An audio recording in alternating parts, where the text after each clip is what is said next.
नमस्कार दोस्तों, स्वागत प्रणाम अभिनंदन आप सभी लोगों का। मैं अनिल पांडे अहमदाबाद गुजरात से आप सभी लोगों का तहे दिल से स्वागत करता हूं। मैं आज फिर से आप लोगों के लिए एक वीडियो लेकर के आया हूं और आज के वीडियो में मैं बताने वाला हूं कि जो ये बक कन्वर्टर आप देख रहे हैं, इस बक कन्वर्टर पे जितने वोल्टेज मेंशन किए गए हैं उतने वोल्टेज आप आसानी से प्राप्त कर लेते हैं, लेकिन जो वोल्टेज नहीं लिखा हुआ है वो भी आप इस बक कन्वर्टर से प्राप्त कर सकते हैं।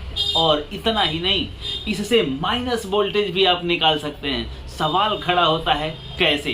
तो दरअसल में जो इस पे सॉर्टिंग पॉइंट दिए हुए हैं, उन सॉर्टिंग पॉइंट को जब आप सॉर्ट करते हैं तो वहां आउटपुट में उतना वोल्टेज प्राप्त होता है। लेकिन अगर 2 सॉर्टिंग पॉइंट को आप सॉर्ट करते हैं या 3 सॉर्टिंग पॉइंट को आप सॉर्ट करते हैं तो आउटपुट में वोल्टेज बढ़ते जाते हैं और वो सॉर्टिंग टर्मिनल के जो वैल्यू है वो प्लस होती जाती है और आपको जितना वोल्टेज की जरूरत है उतना आप प्राप्त कर सकते हैं। पर अगर VGL के लिए माइनस वोल्टेज की जरूरत पड़े तो क्या करें? तो मैं बताना चाहूंगा, इसी कन्वर्टर से VGL के लिए माइनस वोल्टेज भी आप प्राप्त कर सकते हैं।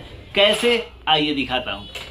तो यहाँ देखें, ये वोल्टेज वेरिएबल वोल्टेज सप्लाई है, ये मीटर है और ये इस बक कन्वर्टर की बात कर रहा हूँ। तो यहाँ से जो ये ग्राउंड टर्मिनल निकल रहा है और मीटर का ग्राउंड, ये देखें दोनों मैंने एक साथ करके रखा है और इसको हम इसके इनपुट पे लगा देंगे। देखें हमने यहाँ इसके इनपुट पे लगा दिया। अब यहाँ चेक करें, ये जो 12 वोल्ट सप्लाई हमने दिया, तो अब मीटर पे फोकस करें और आपको यहाँ मीटर में देख पा रहे होंगे 1.2 वोल्टेज प्राप्त होगा, क्योंकि यहाँ कोई भी टर्मिनल हमने शॉर्ट नहीं किया है तो बाय डिफॉल्ट ये 1.2 निकालता है। पर अगर हम यहाँ पे 5 वोल्टेज या 3.3 वोल्टेज, यहाँ 3.3 हमने शॉर्ट कर दिया, सपोज 3.3 शॉर्ट कर दिया और फिर हमने यहाँ 12 दिया, तो आउटपुट में आप देखेंगे कि 3.3 वोल्टेज आपको प्राप्त हो रहा है। अब अगर यहीं पे आप 2 टर्मिनल शॉर्ट कर दिए, 5 वोल्ट और 3.3 दोनों को अगर आपने शॉर्ट कर दिया, तब देखें इसके आउटपुट की रीडिंग क्या आती है। आप देख पा रहे हैं यहाँ पे मैंने ग्राउंड तो वहीं पे लगा है, यहाँ हमने दिया 12 वोल्टेज और यहाँ 5 वोल्टेज और 3.3 वोल्टेज को शॉर्ट किया है, तो 8.5 वोल्टेज होना चाहिए। पर यहाँ देखिए वोल्टेज प्लस हो गया 6.97, अर्थात 7 वोल्टेज यहाँ प्राप्त हो रहा है। मतलब ये 5 वोल्टेज और 3.3 को अगर आप शॉर्ट कर रहे हैं तो यहाँ 7 वोल्टेज के आसपास प्राप्त हो रहा है। तो इस तरह से जितने टर्मिनल हैं उतने टर्मिनल को शॉर्ट करके आप जो वोल्टेज चाहें अलग अलग प्राप्त कर सकते हैं। पर सवाल ये खड़ा है कि क्या इससे माइनस वोल्टेज भी प्राप्त किया जा सकता है? तो मैं यहाँ दिखाना चाहूँगा कि बिल्कुल इससे माइनस वोल्टेज भी प्राप्त किया जा सकता है। कैसे? तो यहाँ मैं बताऊँगा कि जो आउटपुट है, इस आउटपुट के पॉजिटिव पे आप ग्राउंड दे दें। देखें आउटपुट के पॉजिटिव पे हमने ग्राउंड दे दिया और उसके बाद जो इनपुट है, इनपुट का जो प्लस है वहाँ आपको प्लस देना है।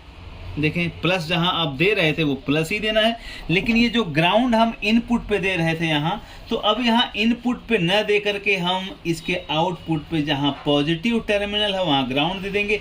तब यहाँ देखें आपको प्राप्त होगा VGL वोल्टेज, अर्थात -6.95 आप देख पा रहे हैं। तो यहाँ -6.95 आपको प्राप्त हो रहा है। अब सपोज अगर किसी का VGL 5 वोल्टेज होता है, तो आइए अब मैं दिखाता हूं इसी बक कन्वर्टर के माध्यम से आपको माइनस वोल्टेज कैसे प्राप्त होगा। तो दरअसल में जो ये आउटपुट दिख रहा है, इस आउटपुट पे आपको ग्राउंड दे देना है। देखें आप आउटपुट पे ग्राउंड दे देना है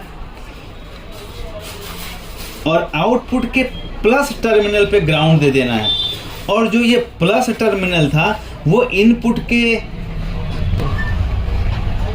पॉजिटिव पर ही देना है। देखें आप इनपुट के पॉजिटिव पे हमने दे दिया 12 वोल्टेज और जो आउटपुट था वहाँ माइनस दे दिया। और अब हम चेक करेंगे मीटर से कि क्या यहाँ -5 वोल्टेज प्राप्त हो रहा है। चेक करें, देखिए -4949। तो आप एक बार फिर से देखें नज़दीक से, ये जो टर्मिनल आपको दिख रहा है ये ग्राउंड है, इनपुट का ग्राउंड, और ये इनपुट का प्लस है। अब इनपुट का जो ये प्लस दिख रहा है, यहाँ पे हमने प्लस दिया और ये हमने आउटपुट के प्लस पे दे दिया इसका ग्राउंड। अब यहाँ से माइनस वोल्टेज प्राप्त होगा, आप देख लें यहाँ से। ये तरीका है। तो यहाँ से आप -5, -7, -8, -9 जितने वोल्टेज चाहे उतने वोल्टेज प्राप्त कर सकते हैं। लेकिन यहाँ क्या होगा कि इनपुट और आउटपुट के टर्मिनल को आपको थोड़ा सा बदलना होगा। और जब कभी बीजीएल मिसिंग होता है किसी पैनल में, किसी स्केलर पीसीबी में, तो इसी बक कन्वर्टर का इस्तेमाल करके आप बीजीएल बना सकते हैं और दे सकते हैं। तो ये थी आज की जानकारी। कितनी अच्छी लगी, कितना समझ में आया, इसका मूल्यांकन खुद करें। प्रणाम।